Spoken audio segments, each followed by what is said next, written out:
Hi, today I'm going to be reviewing my latest acquisition, a brand new Musicman Sterling AX40 guitar. This guitar has been introduced by Sterling, by Musicman, recently, only a couple of months ago. There's not too much information on the internet regarding this guitar, so I thought I'd put together a little review for you for people that are interested in knowing a little bit more. First of all, the guitar retails for about $550 or so dollars. It's nowhere near the $2,000 price mark of the original, and you can't expect it to be identical, but for the money, it's a pretty good guitar for people that can't afford the higher end version. Let me go through some of the features on this guitar, and then I'll play a couple of sound clips. First of all, the guitar's finish is very nice. It comes standard in what they call a gold quilt, and this body is made of basswood in the back and a quilted maple veneer top on the front of it. The finish is excellent. There's no flaws or defects that I can see. It comes standard with two humbucker pickups, which are higher gain pickups, great for playing lead, but they can actually clean up quite a bit just using the volume knob. You'll notice that on this guitar there's only one knob and it's just volume. There's no tone. And you have a three-way toggle switch, which is a Les Paul style switch that switches between the front and the back pickup. The bridge is a Sterling Floyd Rose copy, basically. It's not that bad. You know, a lot of people say it's cheaper quality.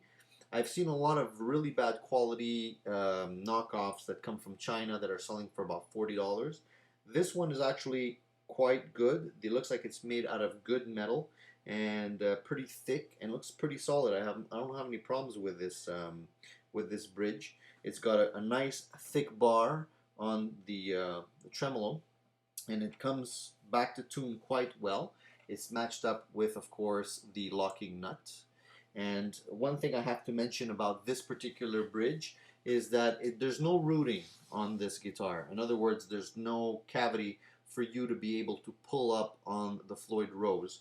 Although you can set it up to be floating once you make your string change. So you have a little bit of play, but generally it's made for dive bombing and not necessarily for pulling up. I don't mind that at all because I find it gives you more stability in terms of tone when you're playing and you accidentally rest your hand. If you're comfortable and you usually rest your hand down here when you're playing, you will have a problem with, you know, going sharp when you're resting your hands on there. So it's not that bad. The neck is all maple, front and back. There's no skunk stripe or anything like that on this particular neck. The neck is very, very flat. The radius, I'm not sure what the radius is, but it's very flat. Feels very nice. The back of the neck is not symmetrical. In other words, it's a little bit fatter on the top and thinner towards the bottom to fit into your palm of your hand quite nicely, and it actually feels very comfortable. The back of the neck, although you can't see it on the camera, the back of the neck, the top portion of the neck here is finished in gloss, while the rest of the neck from just below the screw holes to the bottom of the neck is actually very matte. So it's very it's not very sticky and it's fast. So people tend to like that. I like that a lot actually.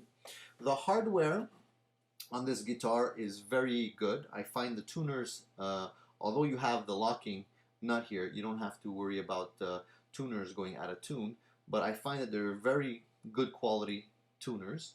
They have a plastic knob on the top of it, which is not bad because I actually prefer that because you don't have any tarnishing that's happening when you have a tuner that's made out of metal and painted over with black or gold or whatever. It tends to tarnish. These don't. They're quite solid, and you know, Gibson has been using plastic tuners on, you know, their tulip style tuners for years, and they're still around, so I don't have any problem with that. The frets on this guitar are not jumbo, they're kind of medium frets, which are in between. thin ones and jumbo ones, which are okay for me. The adjustment rod is at the bottom here. So it's easy to get to if you want to adjust the neck. I didn't have to make any adjustments on the neck. There was no buzzing at all. All I did was lower the bridge a little bit to my liking, and that's basically it. The back of the neck has a contoured heel with 5 screws on their neck plate. Again, very solid. I don't have any problems with that.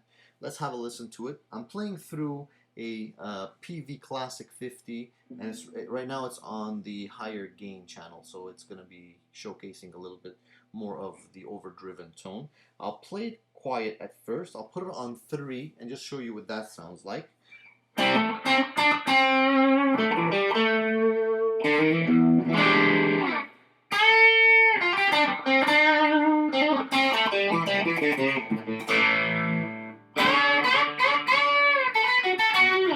Now it's overdriven, of course, but it's very low. I'll put it on 5.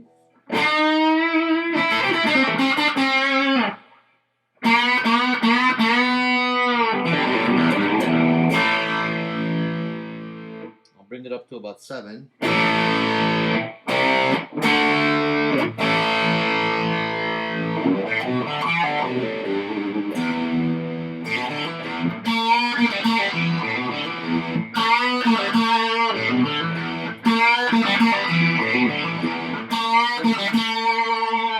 We'll bring it all the way up to 10.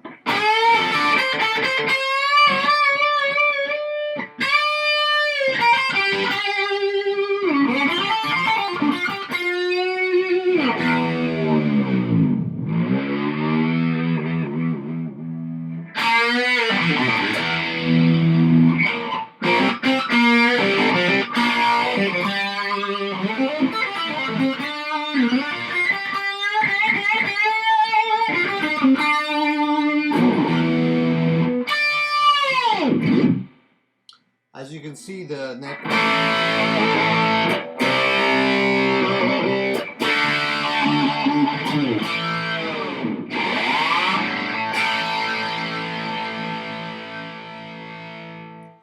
the guitar stays in tune pretty well with the hardware, and there you have a little sample of what it sounds like in the overdriven channel. If you guys like the video, I'll follow it up with a video of more sound clips, clean and overdriven. I hope this little demo helps you make up your mind. It's really a great guitar. If you have any questions, just send me an email and I'll try to answer them.